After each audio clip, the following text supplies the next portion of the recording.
దాన్ని రమ్మనువే మగాన్ని మట్టి కలిపే మాయిలేడి రావే. హే నీతు, రోజు నీ వెంట పడుతున్నాడే వాడు తాగొచ్చి కింద గొడవ చేస్తున్నాడే. ఎవడ్రా నువ్వు ఈ టైంలో వచ్చి గొడవ చేస్తున్నావు? నువ్వు ఆగవే. హాస్టల్ ముందేంట్రా పోలీస్ కంప్లైంట్ ఇమ్మంటావా? ఇచ్చుకోవే. హలో, హాస్టల్ ముందు ఏంటి గోల? నోరు మూసుకొని పో. నువ్వన్నీ కూర్చున్నావు కదే, నేనన్ని తెరిచి పెట్టుకుని కూర్చున్నానుగా నీకోసం, అందుకే ఈ గోల. అమ్మాయిలతో మాట్లాడే సెన్స్ తెలీదా?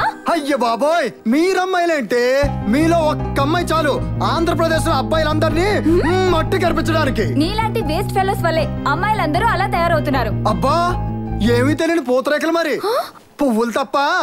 ఇప్పుడు చూసారు కనుక తెల్లవారుజామున టీ తాగిన దగ్గర నుండి రాత్రి బీర్ కొట్టి పడుకునేంత వరకు మీరు మాట్లాడే సొల్లు కబుర్లు అమ్మాయిల గురించే కదరా. అది వాడితో పోతుందా, ఇది వీడితో పోతుందా, దాని హైట్ ఎంత, దీని విడ్త్ ఎంత, అవి నోర్లా డ్రైనేజీలా? నీతులు చెప్పొద్దు బంగారు తల్లి.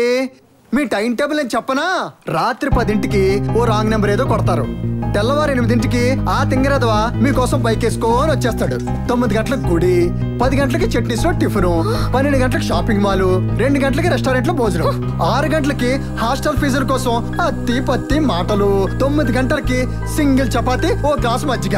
మీతో మాట్లాడాలంటే టాక్ టైం బ్యాలెన్స్ లేదని బ్యాంక్ బ్యాలెన్స్ బొక్క పెట్టే మీరు మాకు నీతులు చెప్తారా? పిచ్చోళ్ళ మాట్లాడుకుంటే మర్యాదగా పోరా. అవునే, నేను పిచ్చోండేనే. నువ్వు మరి కనబడి పెద్ద కేటో కదా.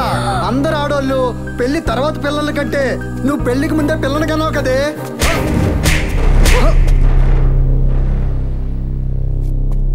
Mind your language. అమ్మాయిల గురించి తలుసుగా మాట్లాడడం ప్రతి వెదవకి అలవాటైపోయింది. అమ్మాయిలు లేకపోతే మీరంతా అడుక్కు తినాలరా. నీతిగా లవ్ చేస్తాం తప్ప.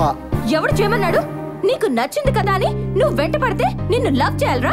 నా వెనకాల తిరగడం తప్ప నువ్వు ఇప్పటి వరకు ఏం ఉద్ధరించావు? మాకు 100 రూపాయలు కావాలంటే ఎవరినో అప్పటికిచ్చే మీలాంటి వెదవల్ని ఎందుకు లవ్ చేయాలి? పెళ్లి కాకుండానే పాపని కన్నానని నువ్వు అన్నావు కదా, ఆ పాపే నా కూతురు.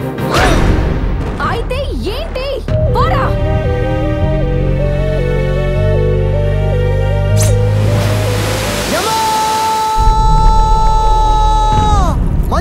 మంచి లేదు అని మొత్తుకున్నా, విన్నావా? ప్రపంచంలో ఉన్న మంచితనం అంతా ఆమెలో ఉందన్న బిల్డప్పించావు. ఏది అక్కడ కూడా సేమ్ చీటింగ్. పెళ్లి కాకుండానే పిల్లని కన్నాను అయితే ఏంటి అంటుంది. అసలు ఈ మనుషులు కాదు, నన్ను మోసం చేశారు. మనుషులతో జాగ్రత్త అంటే విన్నారు కాదు, ఇప్పుడు వాకింగ్ చేస్తడం ఏంటి?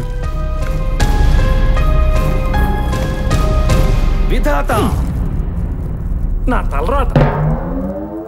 ఏదో మా తాతగారు ఎస్వి రంగారావు గారు రికమెండ్ చేశారని కొత్తగా అపాయింట్ చేశాను కానీ చీమ చిటుక్కుమంటే వాయించేస్తున్నాడు.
చూసేరా, చూసేయ్, బాగా చూసేయ్.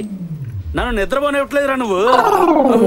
మన ఎదురింటి చెట్టు మునక్కాయలు బాగా ముదిరినట్టున్నాయి. ముదిరినివ్వండి, మా చెల్లికి ముదిరికాయాలంటే బాగా ఇష్టం. కోసి పులుసు వండుకుందాం.